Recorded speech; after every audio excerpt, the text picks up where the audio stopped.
listening out there. I welcome you all to a very exciting session today evening. My name is Utsu Shukla, and we welcome you from the official page of Youthpedia.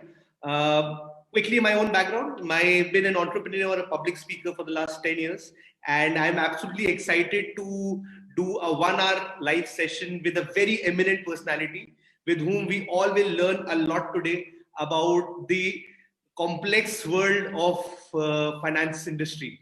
Now, growing up, like a lot of us, I have been personally extremely nervous the moment anybody used to talk about numbers and talk about mathematics. So today, when I say I'm absolutely excited, it may sound like an oxymoron, but to declutter this myriad and to make things very simpler, we have a very eminent personality with us who has spent decades in the financial industry and comes with a wealth of experience for the entire youth who's listening to us today to learn more about the finance industry, how the entire finance industry functions, how to move the financial needle, and he'll be taking a lot of questions on what are the things the youth of India can do to enter this financial industry. So we know that India's demographic dividend is very big, and there's a lot of potential that India holds. So we are absolutely excited to host this Facebook Live on the official page of Youthpedia. To quickly introduce the platform of Youthpedia, it is a platform designed to give direction to the students on their suitable career options choices. With the prime focus on youth upliftment, Youthpedia's mission is to become a main source of guidance for the youths today as they face a number of career options and a number of problems, changing from job situations to the uncertain market this pandemic has created, to the number of psychological issues that youth experiences on a day-to-day basis. And depending upon the different career choices that the youth of today has, one of the career choices that is there is the entire financial industry space. And to declutter that space, as I mentioned, I have an eminent personality by the name of Mr. S. Ravi. He's the founder chairman, he's the former chairman of Bombay Stock Exchange and the founding and managing partner of Ravi Rajan and Co. He's an associate member of Association and Certified Fraud Examiner CFE USA and is also registered as an insolvency resolution professional. Sir, we welcome you for today's live session. Thank you. Thank you. So, in order to kickstart this session, sir, like I mentioned that this Youthpedia platform is focused on the youth. So, can we begin to start to declutter in terms of what is this financial industry all about? Can you, we have your insights on that to begin with? So, first of all, thank you for inviting me. It's Utsav, and really thank you for calling me onto this. It is my pleasure. But before we go into the financial world, I have a comment to make. And that comment is that the youth of today they have many opportunities more than yesteryears. Today, they can choose many lines, many stream of aspirations which they can, right from being an entrepreneur, a stock analyst, equity analyst, an investor, then they can be any field like risk management, a banker, a doctor. I do not know how many lines which was not available to yesteryear youth. So that is a very, very big sort of a advantage which this youth have. And what I see in trends is people who have skill sets must recognize what skill sets they have and then be passionate to achieve and aspire and make whatever you desire, make it happen by hard work and be passionate about it. This is the first message that I feel. Irrespective of the line that you choose, you must be able to identify your skill sets and be passionate about what you do. Now, about the financial world, the ecosystem is large. So if you take a journey of 100 years and you take what it is today, the ecosystem has really encompassed everything, and it has sort of really become very specialized. You have the banks, you have the insurance companies, you have the pension, you have mutual fund, you have AIFs, you have NBFCs, you have many, and stock exchanges, of course. So even in the financial world, there are many streams which one can look at. And this ecosystem is going to grow. There are 12 public sector banks, 22 private sector banks, 45 foreign banks in India, and more than that, about 45 corresponding associations with India, foreign banks have. We have more than about 60 to 70 relationships, global relationships in the banking system. And the deposit is about 90 trillion. So you can imagine the enormity of the whole banking system. In insurance company, again, with the opening out of insurance post-liberalization, you have seen private insurance companies come in. You have the life insurance companies, you have general insurance, and the new class of health insurance companies, which have grown in the last 10 years. So the insurance industry has also grown. Then comes the pension. The pension, you know, the NPS scheme itself caters to about 35 lakh crore AUM. Then we have the mutual fund industry, which is 19 mutual fund here, and with a 26 trillion sort of AUM, which is very big. And 19 mutual funds are sort of the very first 10 are doing very well, and they have grown in the last 4 years. You won't believe they have grown by 4 times in the last 10 years. So that is the strength that the mutual fund industry has. There are 10,000 NBFCs, of which about 100 to 150 are vibrant and doing well. Then we have 564 AIFs, which is alternate investment fund, where, you know, all equity plus debt, structured debt, they are investing. So the ecosystem in the Indian context has grown post liberalization, and this is this is a very large ecosystem. The stock markets also, there are 2 stock exchange, prime stock exchanges, that is BSE and NSE. And then we have a commodity exchange called MCX. So, and on all the ecosystem, there are 5 regulators. And the 5 regulators are basically RBI, SEBI. Then we have IRDA, which takes care of insurance companies, PFRDA, which takes care of pension. And then we have NHB, National Housing Bank, which takes care of the housing finance companies. So we have 5 regulators here. So the ecosystem is large, it's reasonably well regulated, and not that there are no issues, but there are issues, but they are very well regulated. Now coming to the stock exchange itself. Now I was the chairman of Bombay Stock Exchange, and I would like to just give you some history of it. But before that, I want to tell everybody how the ecosystem has changed in the last 100 years. The steam engine to the aeroplane, to the telephone, to the cell phone, it took 150 years to come to that level.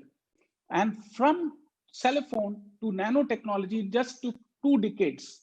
So the growth has been very, very rapid. Similarly, if you look at the banking system, the traditional credit and deposit, which was there, now you see the ATMs, the kiosks, the mobile banking. So see, if you see the technology, what it has got for us, the speed at which the change is happening. So one must be cognizant of the fact that the speed at which the development is taking place, the youth must be tuned in. They must adapt to the change. The change is happening very fast. Now coming to the exchange space, BSE started in 1875 under a banyan tree. And today it has a market capitalization of 166. You see the growth over a period of time. When it started in 1875, it started under a banyan tree with no space, with no building. Then in 12 years later, they had an association of Memorandum of Association, or AOA. And then they went into this century. Then they had a clearing corporation by Bank of India in 2021. And in 2025, after 40 years or 35 years comes 40 years, comes the first contract for securities, Mumbai Securities Contract Act, which came in. Means after so many years, because the contracts had to be validated. Then we move further. Then we saw the corporatization. There is a Kanya committee which said, what you should do is the brokers are running the show and the brokers should get out of this. And what happened then, 1992, the regulator SEBI was formed, and the Kanya committee in its wisdom decided that the brokers who are running this should leave it to independent people for governance. So 2005, it was corporatized. Bombay Stock Exchange was corporatized. Then 2005, the first online trading happened in 2005. Then what happened is 2007, Deutsche Börse came in. It was fully corporatized with 5% stake in it. Then we saw a lot of developments, very hectic pace. The regulator came in and we moved far. And 2015, this became the fastest exchange in the world to transform itself and take the challenges, because by the time what had happened was there were a lot of regional stock exchanges which had come, and then the Kanya committee came, and then these regional stock exchanges came in and joined together to make an interconnected stock exchange, which did not work. So, and then NSE had come in 95, 97, year 95, 97. So there was a competition, and they were already in the demutualized manner. So BSE had to go through that period, a very tough period. 2011, they sort of stabilized. 2015, they became the fastest, let me tell you, the fastest platform in the world. 1/6 of a microsecond. That is the speed of any order that is placed. So that is the change that happened with Bombay Stock Exchange. That is the evolution that was there in the stock exchange. Then 2017, we created something called as a international exchange at Gift City, which was a tax-free zone, which was like a place, inland place like Singapore or something like a Dubai, where taxes, it was like an inland, outward, inland. That was what it was. Then we move on to 2017, first exchange to be listed in another rival stock exchange. So, and I was a board member and I was the chairman at that time. After that, so then 2018 we come to commodities. We get into commodities. So there has been a continuous stream of innovation that has happened, and rejigging that has happened, and a continuous process that has happened in this journey of 145 years. Why I'm giving you this illustration is right from a banyan tree. And then, I will tell you in lighter vein, when they started trading and this association was formed, which was called the Natives Stockbrokers Association. So in share and stockbroker and share association. So in this, what really happened was there was a fight between the cotton merchants and this for that particular space below the banyan tree. And you won't believe that this exchange had to transform itself, if you just as I mentioned, into screen trade trading. So first it was a secret trading, then it moved on to outcry, means shouting on the floor, and then it moved on to something called as screen-based trading. So all this transformation has happened. I'm just making you aware how the transformation has happened. It's happening in an exchange. Similarly, in the financial sector space also. So as I mentioned, ATM, anywhere banking, then kiosks and mobile banking, internet banking. So every step that has been insurance companies, similarly. You see today, LIC, which was there, has totally become digital. You see the private sector, people have come into insurance. So NBFCs, you see a lot of investment into NBFCs, and you see the size of the NBFCs, how much they have, sort of increased. Similarly, AIFs, which were very, very small at one point of time, about 8 years or 10 years ago, and you see the AIFs have doubled, and they are quite successful, and they are becoming a big arm of investment for the sector. So I think there has been a radical change in the whole system. But one thing that I would like to tell, so having closely watched Bombay Stock Exchange and its transformation and the challenges, that, for example, I'll give you a few challenges. Now, there was World War I, II, then there was this 1970 oil crisis, then there was the Indo-Pak War, Indo-China War, and then we had the 1993 bomb blast, in which part of the building got damaged. So the Bombay Stock Exchange, and then it had competition. It was competition free to start with. Then the competition came in, and they had to change the business model. I must compliment the MD, present MD, to a great extent, Mr. Ashish Chauhan, for having really transformed and making it a very fine brand. Because what happened in the last 3-4 years, we have got into commodities, they've got into mutual fund distribution, they are getting into insurance distribution, they are starting an energy exchange. So this, you are not depending only on the thin commissions that we get on trading, but they are depending on their own business stream. I must tell you also one incident which will really be very interesting for all of you. It took, this iconic building took 12 years for construction. They did not have the funds. So Mr. Deepak Parekh's own means uncle, H.T. Parekh, he gave funds to build that building to a great extent. He funded it.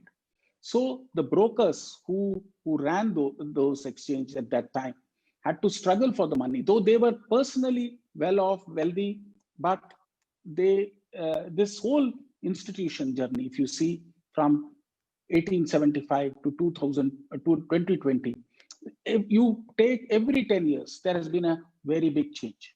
So I personally feel that, that this space is, is opened out, and I have just described the ecosystem prevailing in the country at this point of time.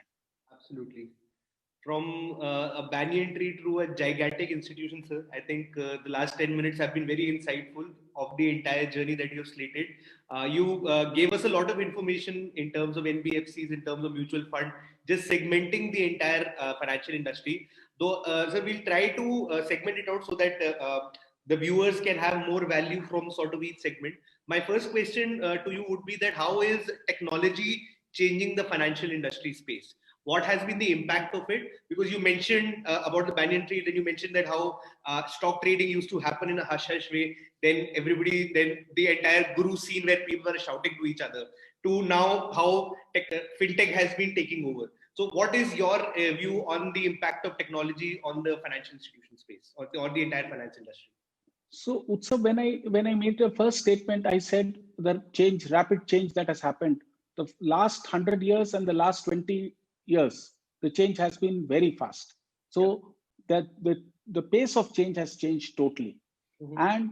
And I can assure you, I can tell you very frankly that the next 5 years is going to be, the change is going to be very rapid. Blockchain technology will come in. Anywhere banking to mobile banking, you see internet banking to mobile banking, it's visible before you. Today, see, let me tell you, technology is going to play a big role. Today, for example, there was a misuse by the brokers or some of the errant brokers when they sold their stocks of their clients. Okay, now today I can track my clients, my pledge of my share. If somebody moves my share, I can find out, because it is possible because of technology. Sure. Similarly, you see, you use your credit card, you will get a message on your mobile. Yeah. So, or you will get a message on your mail ID. So technology is going to have more information. Data analytics is going to be very important. Plus, technology is going to ride all of us. And see, and this 2020 has taught us to use technology in a more, vibrant manner or a more frequent manner. So the next 5 years, the change. And what is going to happen more importantly is the banking, insurance, pension, commodities, financial markets are all going to integrate into one thing. And that one thing is going to be, suppose I have 100 rupees, where all I have to put, it will all get integrated into one place because I have something called as a technology with me, available with me. Perfect. So, thank you so much for that. Now, I have a question which I think is a burning question for any a young person below the age of 25. Is that the technology, though, has been empowering us, but how to gain information or create a culture of investing in India? What would be your take on that? Considering my own example, that pandemic was the reason I sort of became a novice investor, because this is something that is not taught in schools in general, unless I can, and I see a lot of people from the financial background themselves are not a spendthrift, or they don't have the culture of investing. Even though it is widely available to us, we can buy mutual funds very easily. We can invest in the stock market relatively very easily right now, as per 10 or 15 years ago. But how to create the culture of investing in the youth of today? What would be your take on that? So everybody has a limited amount of revenue, and that revenue is visible. They have expenses which is visible. If they can take out 5% of whatever they are earning and keep it aside for investment, that is the first saving culture that we need to bring. And I think that is the first step for any investment. The saving culture is most important. So what I'm seeing, the saving culture has sort of declined in the last 5-10 years. Do you think it's the millennial impact? Is it the that is to an extent, yes. But we need to inculcate the saving culture, because saving culture is going to take the youth forward. Because see, the burnout also of the youth is faster now.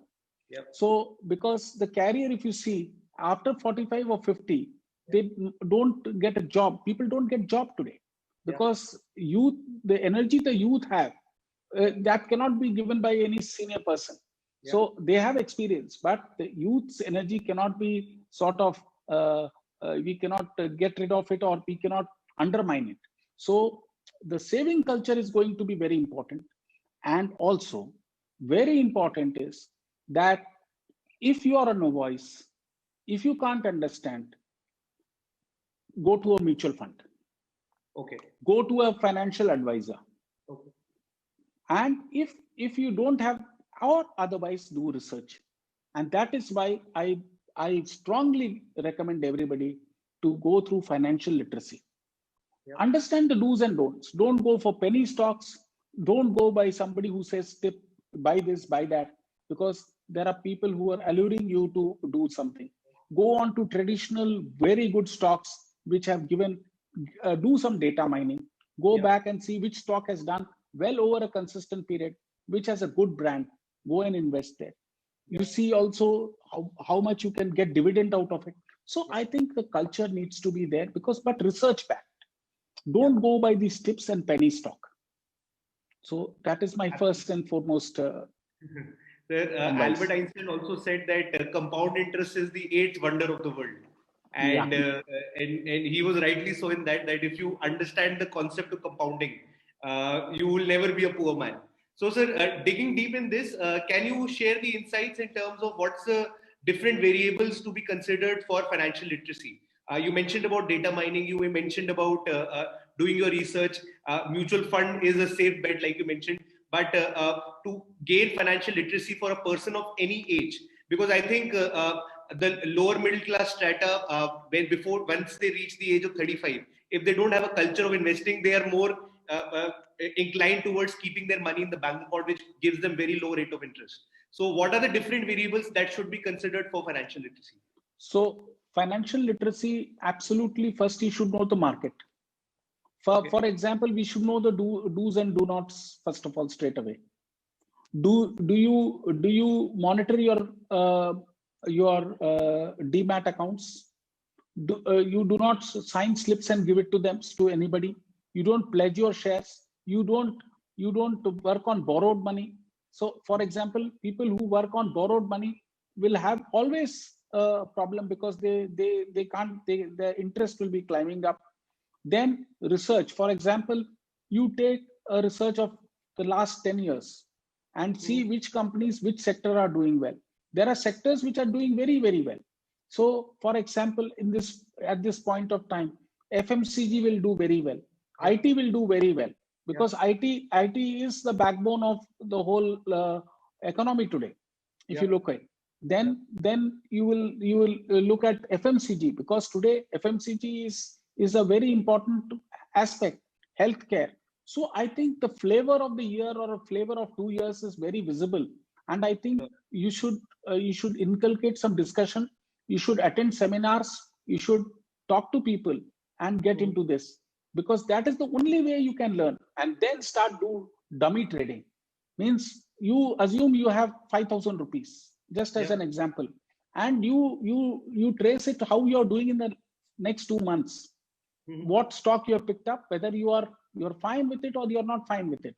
And suppose you're not good with it, then redo your research and start working. Dummy trading is like a mock test. When it comes to investing, apologies, I'm interrupting you, but is it like, if let's say you are a flamboyant person, so your general tendency to buy stocks at will and bases your emotion, do emotions come into play when you are investing from an investor psychology standpoint?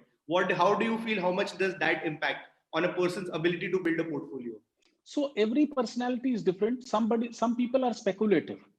Some people have the ability to absorb losses also. So some people do not have the ability to take losses. Yeah. Sorry. So it is a very, very individual trait, and one should understand their own trait. Suppose I'm conservative and I look at conservative stocks. I may not look at 30% return, but I will look at 10% return. I'm happy with it. So the appetite. So the appetite is like, just like food. How much everybody's appetite is different. Yeah. So it is similarly, this appetite is also different, and it's a personality trait. And also, you said flamboyance. Yes, somebody can be very speculative, and they can get off with it once or twice, but this speculation doesn't help. Absolutely. Because I see a lot of times people start blaming the game itself, the institution itself, if they burn their hands once. Because if they treat it as gambling, for example, the entire idea of investing, then of course they will burn their hands in the process. So can you shed light on the difference of the concept between financial health and financial sustainability? What would be the difference of that? The financial health of an organization to the financial sustainability. How is that come into play? How can that be for any institution or for an individual? So financial health is a status of a company. What is the health? Are the ratios holding good? Are the borrowers are the track record good? Are they repaying the debts? Are they over leveraged, under leveraged? Are they reasonably well capitalized, etc., etc.? And financial sustainability is a thing which is little futuristic, because what happens is sustainability happens over a period of time. I may have grown financially, I'll be fine today, but can I take there is a terminal value to every business. Let me tell you this. So the terminal value and the terminal factors. For example, let me give you something very practical. Now, the broker of yesteryears who did not have a terminal just vanished away because they did not come to screen based. So sustainability will disappear. Even they may have been having the wealth or the health, but they have not gone into the new gen. So what happens? The adaptability compounded with futuristic outlook will make sustainability a factor. For example, your online trading today, online sales which happens. Somebody just in this pandemic has just depended on after lockdown just to sell through the shops, but they have not. But they are fine and good. They are fine. They are healthy, but they have not adopted to the online. So can they sustain? Can they move forward? That's a question mark. So sustainability is about looking a little ahead and going forward. Absolutely. So I was reading this book by Peter Thiel.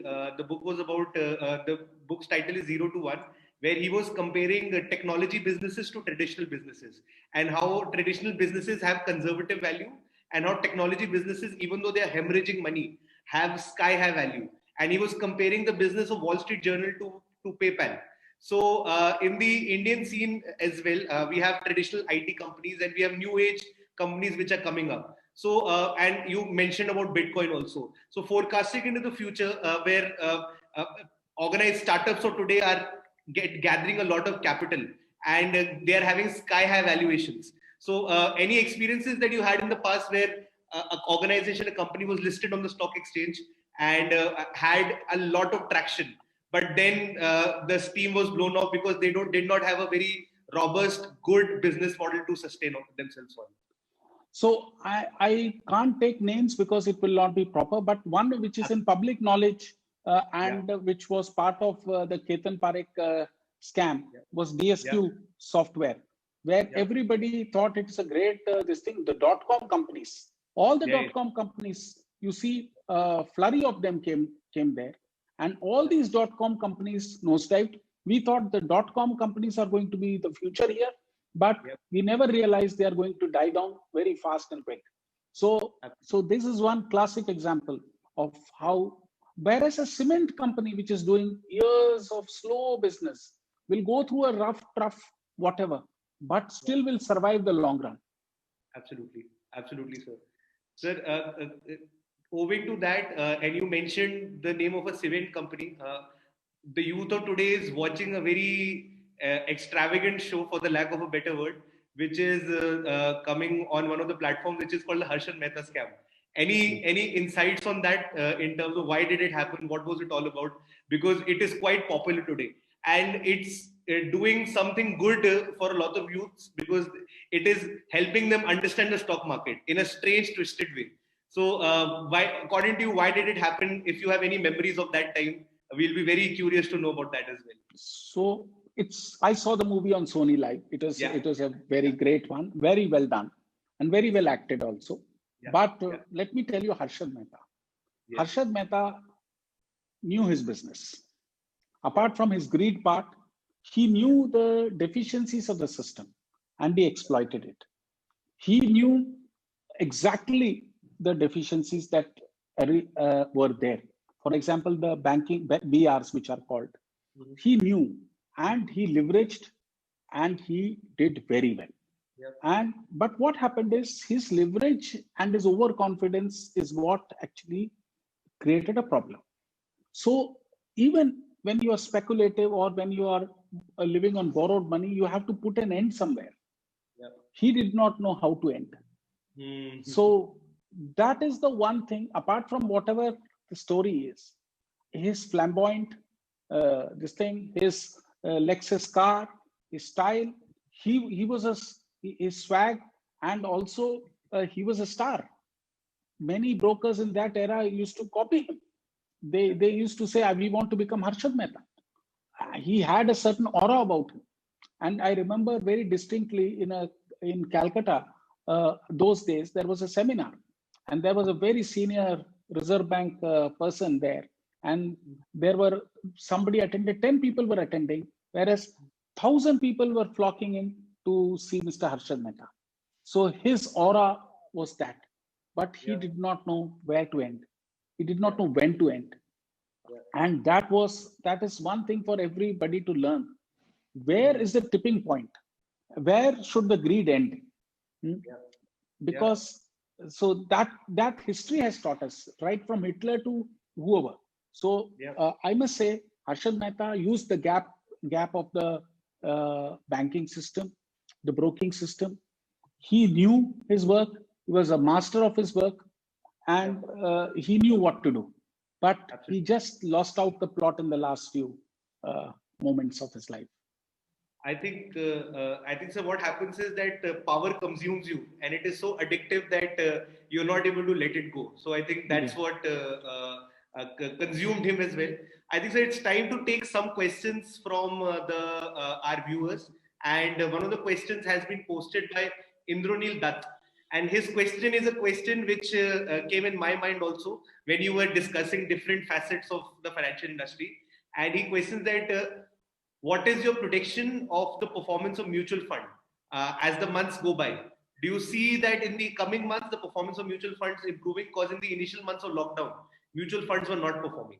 So his question is related to mutual funds. I have also read some data. I can be incorrect on that. Is that in last 2 years, most of mutual funds have not performed well, and they have started to get a bad review per se. That they're not a good investment tool. So what's your take on that, sir? Indranil, I totally endorse your view, and I totally endorse your view that the performance of mutual fund has not been great, primarily because they were in the debt segment. You see the commercial papers, and you see, for example, their investments in DHFL, ILFS, all this had to be side pocketed, which means that revenue and that is taken out of the system. So what really happened is the mounting number of NPAs and some bad investments by some of the mutual funds, the performance has not been very good. But SIP, for example, your index fund has done reasonably well. But if you take a equity fund or a structured fund, I think you will have to choose your mutual fund very carefully, where the mutual fund is little conservative. And you have seen the Franklin Templeton fiasco itself. You have seen that. It's all visible before us. One factor that comes and most players talk of is the mutual fund people are paid very high. Okay. The commissions are very high. And their performances are low. So there is a general talk in the industry that I think there needs to be some little more regulation on their salaries, which should be linked to their output, because investors' money is at stake. So, but government is supported. That 50,000 crore that government gave to or announced to give to, which RBI gave it, actually held on the mutual fund. That's what I would say. And that line of credit was very, very valuable in this pandemic time to mutual funds. Yeah. Thank you so much, sir. So I have the next question, and it's a short and crisp question. The question is, how do you identify a multi-bagger? What are the metrics that you can see? And it's a very speculative, the answer would be very speculative, I understand, but is there any metric to understand that what could be a future multi-bagger stock? A very tough question, and don't hold it on to me, but a technology stock which has a future, why not? Sure, perfect. The next question comes from Kamya Singh, and she asks that what is the best sector to invest right now? So in just this little bit of conversation that I had with you, Utsav, that I told it is FMCG, IT. Yes. And these are two sectors. That ITC has not been performing well because ITC, surprisingly, even though they have been posting decent results, it comes under the FMCG. They have other businesses also, but surprisingly has not been doing well. And a lot of investors have getting depressed because of that, because it's considered like a blue chip stock in a certain way, and it's not been doing quite well of late. So what happens is these big stocks have these lean periods, and plus their hotel industry. Yeah. We have to understand that hotel industry has a lockdown. So though it's a separate arm by itself, but still, nevertheless, there is a little bit of pull there. But the stock is good in the long run. But I don't want to comment on a particular stock. But ITC is a stock by itself. Absolutely. So next question, we are getting a flurry of questions now, sir. So we'll be quick in this so that we can answer as many as possible. Aryan Kumar asks us that what are the parameters we should have in our mind before investing? I think you've already answered it, but can you shed light on what are, as a, let's say, a 25-year-old or a 30-year-old man who has less commitments or less debts right now, what are the different investment tools that he should have in his portfolio to make it diversified? First, he should see the industry. First and foremost, the industry. Second, he must see the track record. Third, he must see the dividend paying capacity of the stock. And fourth, you should see the highs and lows that it has gone through. So if you're buying a stock at a very high level, then I think you should see whether the previous highs, what are the previous highs? We should consider that, and that will be the best way to invest. Absolutely. Thank you so much, sir. Next question is a very interesting question, sir. It's asked by Rakiran Ghosh. I don't know if I'm naming him correctly or not. He asks that, is it good to invest money in fixed deposits? Fixed deposit, so is like a traditional thing where the return is not equivalent to the inflation that we have. So the inflation beats the fixed deposit. Plus there is a TDS on that. So it's also important that we don't want to pay tax and the return comes to 3%. But it depends on the liquidity of a person, depends on the further use of liquidity. Fixed deposit is a good option for 3 to 6 months to 1 year when you require liquidity. So these are things which you should, articulate within yourself before doing anything. But fixed deposit, safe. That's it. But don't put it in PMC bank. Love your sense of humor, sir. So in the next 5 minutes, sir, we'll spend on for all the students who are listening to us and who would want to make a career in this space. I know you have covered various aspects, but if we are forward looking, if you are future looking, what are the skills a student should pick up for a good career in this space, apart from, of course, chartered accountancy? I saw you are also a chartered accountant. You would have seen how the entire space has changed. So any tips to the students of today on what are the things that they should remember in terms of picking up skills to be successful? So for example, MBA students can look at risk management. It's a great option today. Everybody requires a risk manager today. Second, look at compliance, because the compliance is going to be the vehicle which all institutions are going to depend on. So look at compliance. Third, look at IT. IT skill sets. Means how do we do something like a DISA or a CISA, where you can do security audit or security work. Okay. So it place, then you can sell to fund managers. Traditional banker is one thing, but being an equity analyst, being a fund manager, being a part of a alternate investment fund where you are an equity researcher. So, and also the new space in this is ARCs or stressed asset area. Very good area. It's upcoming because we are going through economic turbulence all across the globe. You will see a lot of stress asset that will happen. So this is a great area to look at. Absolutely.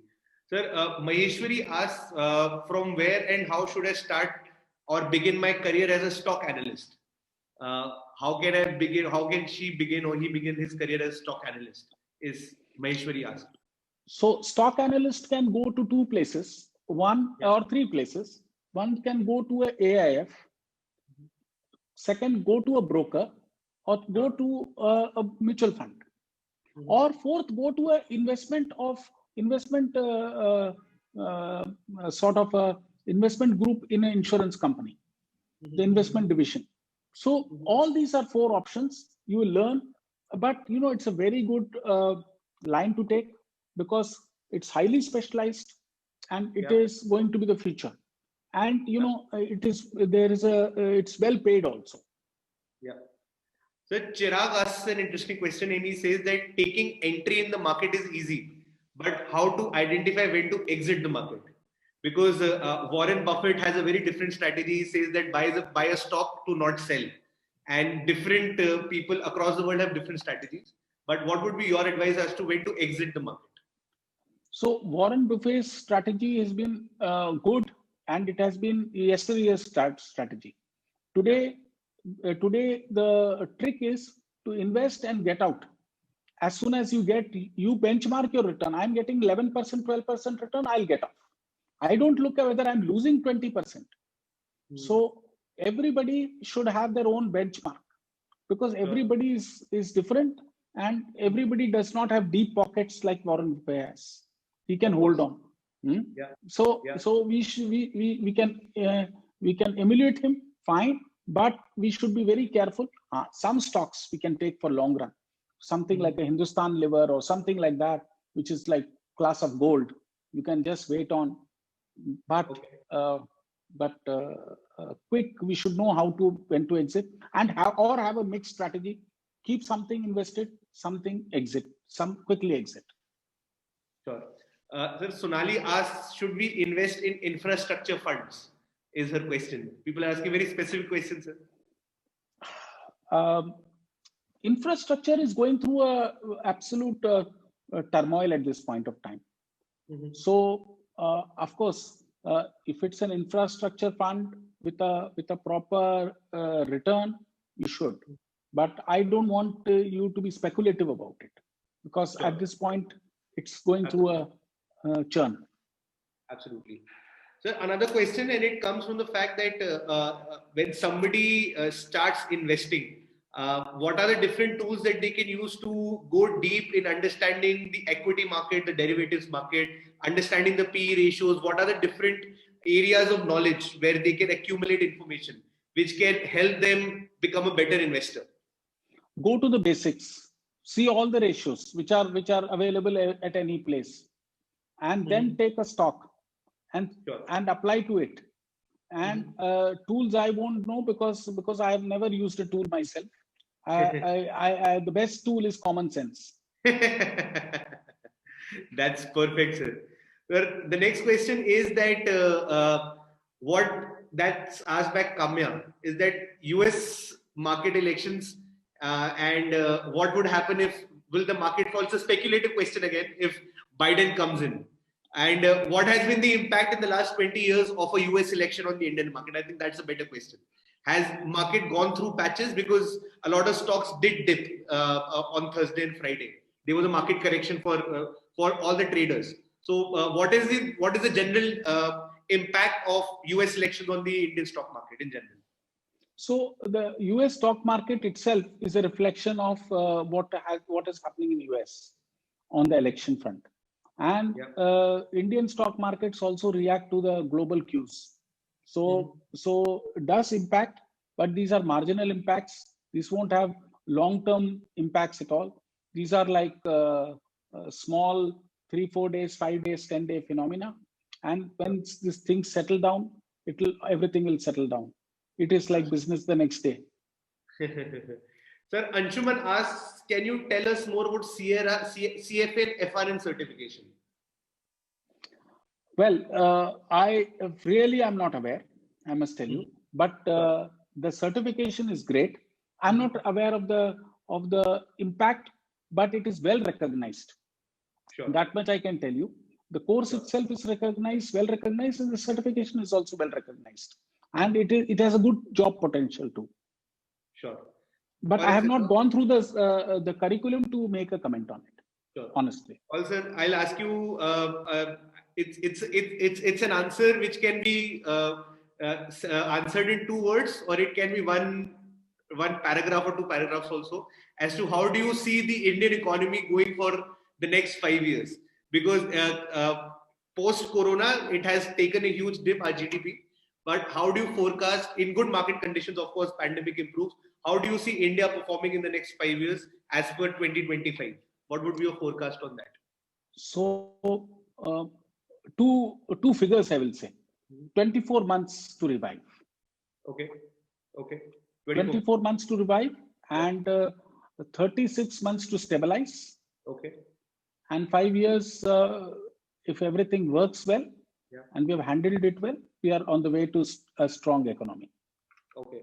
So Raghav Behl wrote a book in 2004 where he wrote about India versus China, who will be the next superpower.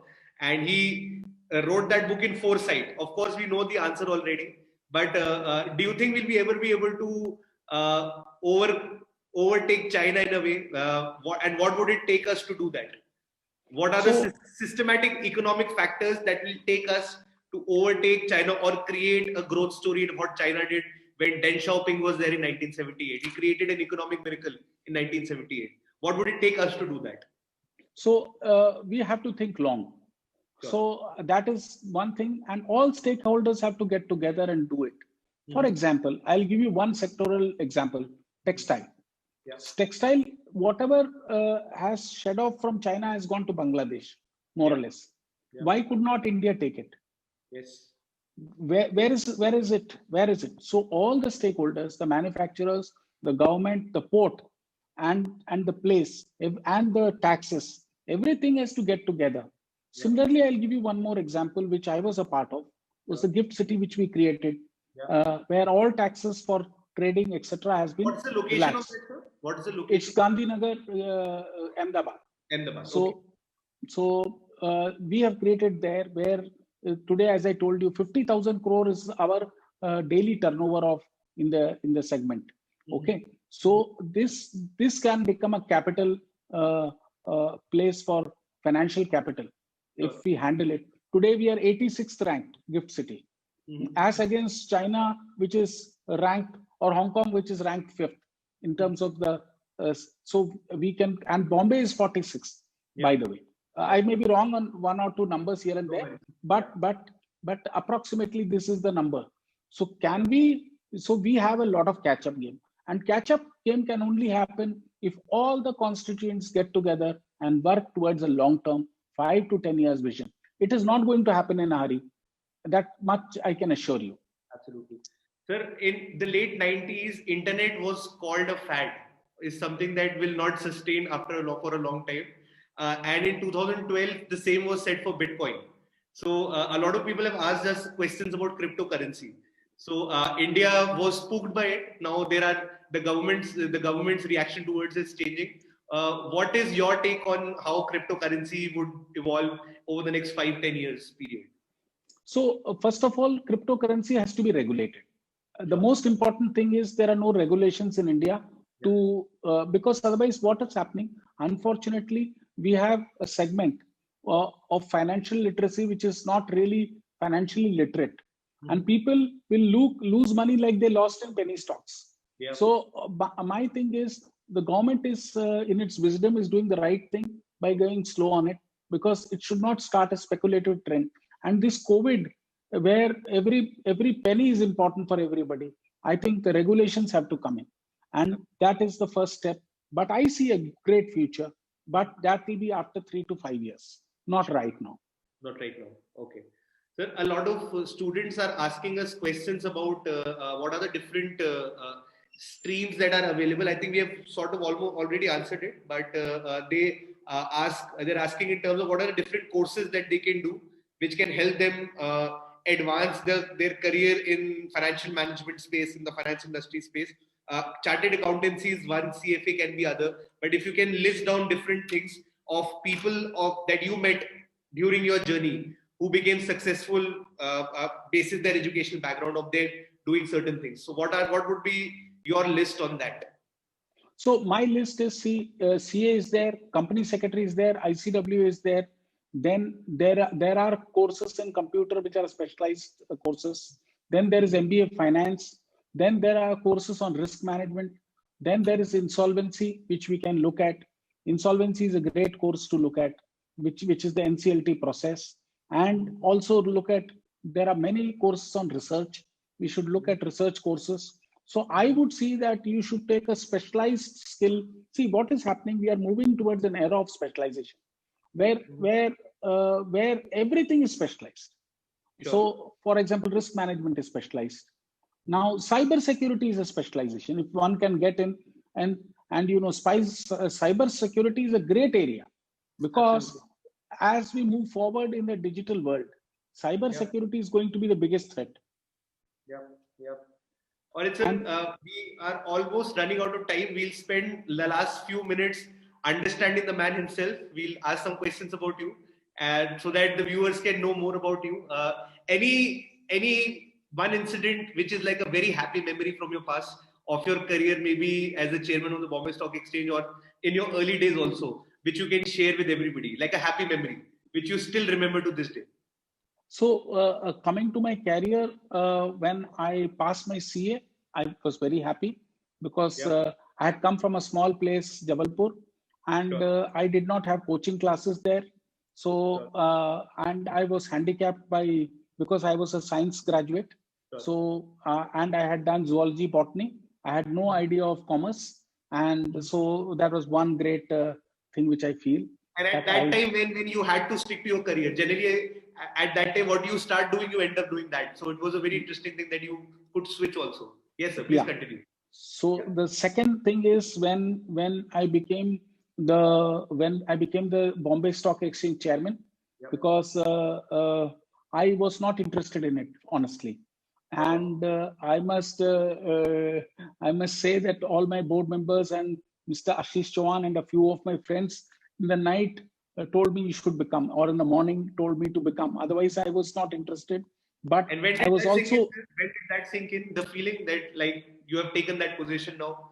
When No, I'm not. I believe in Vivekanand. I'm not elated by anything, any achievement, because with any achievement you get a responsibility. So I feel the responsibility, the feeling of success is very short-lived. What is more important is your responsibility, and that's what I. But listing the Bombay Stock Exchange and the spirit in which it was listed. And I remember at 2 o'clock in the morning, officials from the Bombay Stock Exchange at 2 o'clock and came to home to get all the papers signed. That was 2 o'clock in the morning. It was winter, and this guy did not even have a sweater. So that was the spirit which I saw of Bombay Stock Exchange. So that really, and then few more instances which really I can say that when I got my first big audits, and when I had small successes, these were all my moments of pride which I have and which I preserve it till date. But I will say I'm quite contented on whatever I did, and I'm happy with that. So some good memories only. Absolutely. And sir, anything that you would want to say to the 25-year-old S. Ravi who's out there listening to you on a Facebook Live, who has a phone in his hand now and has access to technology as well? What would be your advice to all the 25-year-olds out there, including you, of your past? Anything that you would like to, as a message again, you would like to share with everybody? So I wish I had enjoyed a little more of my youth rather than studying too much. I wish I had gone to places which the 25-year-old should have gone. But then the chartered accountancy exam is such that you are bogged down, and then you get into your profession.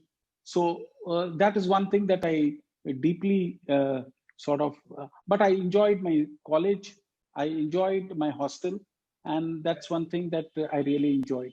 Then I got into my work, and then we became very serious. The humor has disappeared. I would like to have more humor in S. Ravi.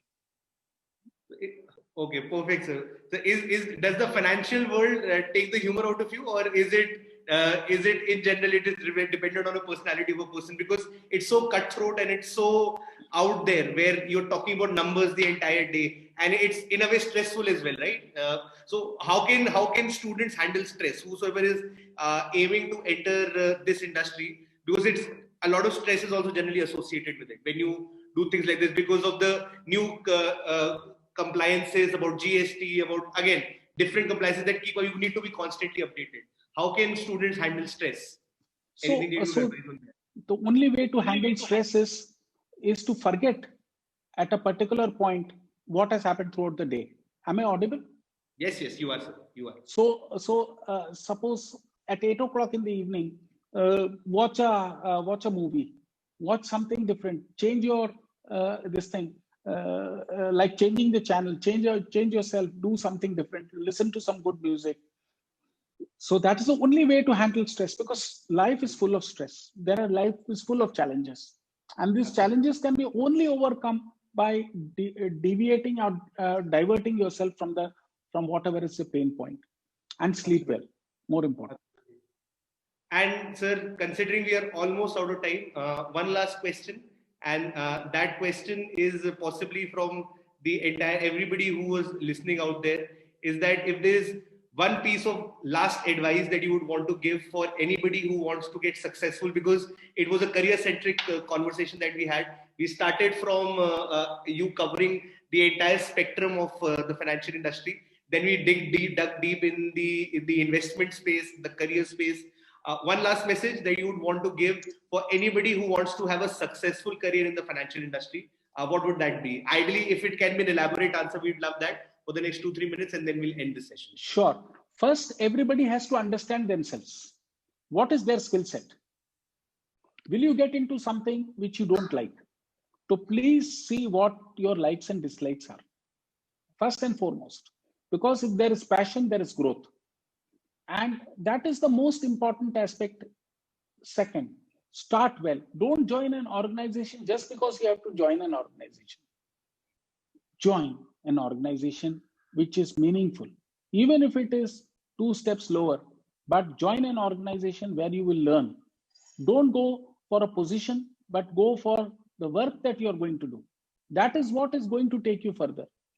Third, choose your, don't get competitive with your own peers. Let me tell you, don't start comparing with, and the worst mistake everybody does. He has done well, I have not done well. You never know how life evens out with anybody. So I think the most important aspect is don't compare yourself. Stick to your strength. Do what your skill sets are.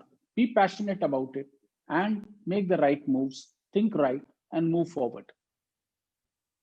Perfect. Thank you so much, sir. I think from this session, if I take out one thing, is the humbleness with which you said that when I was told that you were given the opportunity to become the chairman, you didn't want it. I think that's something that all of us today can learn from that. And with this, I think we come to the end of today's session. Thank you so much, sir, for your valuable time. We are really humbled and learned a lot of things from today's session. And we look forward to hopefully meeting you again someday soon. Thank you so much. Sure. Thank you for the opportunity. And I must also thank my the MD of BSC who helped me, because I was not Mr.